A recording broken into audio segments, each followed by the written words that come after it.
Your SsangYong has been built to last you for many years and many thousands of miles.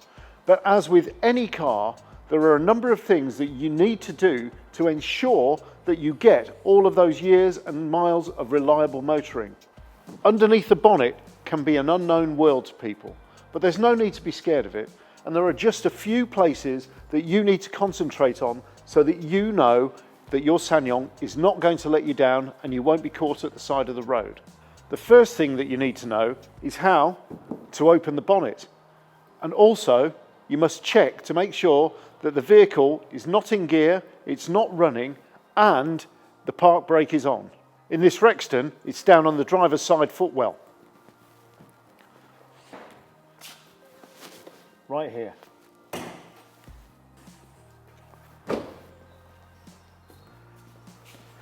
Now, we need to release the bonnet using this little catch here. Now, looking in the engine bay can be quite daunting, but it doesn't need to be, and there are only a few areas that you need to concern yourself with. Firstly, this little fella is called the dipstick. All you do is pull that out, and with a piece of rag or some garage paper, just wipe the dipstick clean and then reinsert it into its tube. Then pull it out again after waiting for a second or so. And the oil level will be indicated on the dipstick. On here, there are a couple of little notches, little cutouts, and those indicate high level and low level. You should have your oil level preferably up to but not beyond the high level. In this case, it's absolutely perfectly spot on. So this engine has plenty of oil in it and it's good to go. The most important word in engineering is lubrication. And in this case, if you look after your engine's lubrication, your engine will look after you and won't let you down.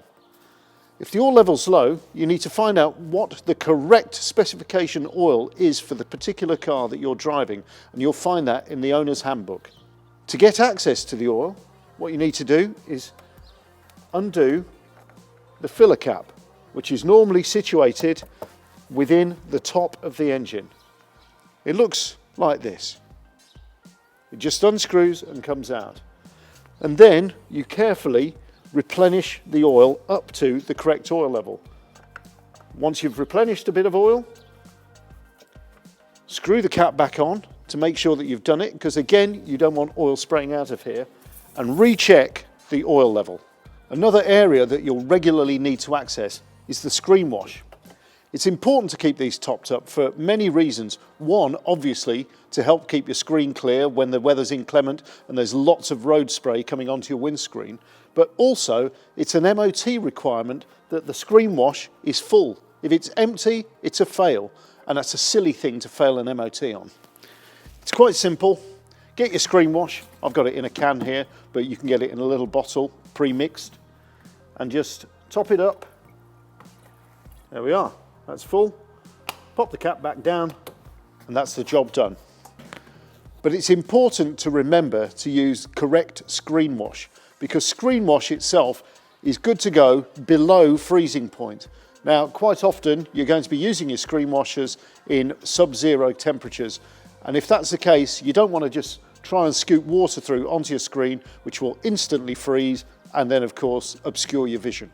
Another area that we can look at while we're under the bonnet, and it's a very important area, is the coolant level. Now here is the coolant reservoir, and this is the filler cap.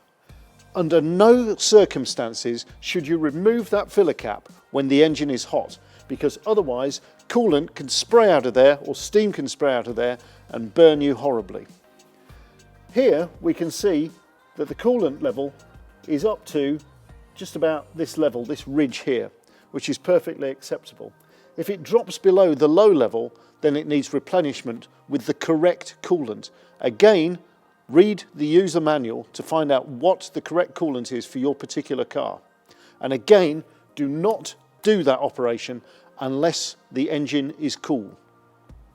Now also here we can see the brake fluid reservoir. Now again, you shouldn't need to do anything about this at all, but it's worth looking at while you're under the bonnet here.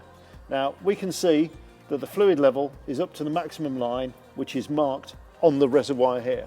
So we do not need to touch that. If you cannot see any brake fluid in the reservoir, do not attempt to drive the car. Call your SsangYong service centre and they will assist you. Right, we've seen everything under the bonnet that we really need to see, so we can close it and let's have a look at the tyres.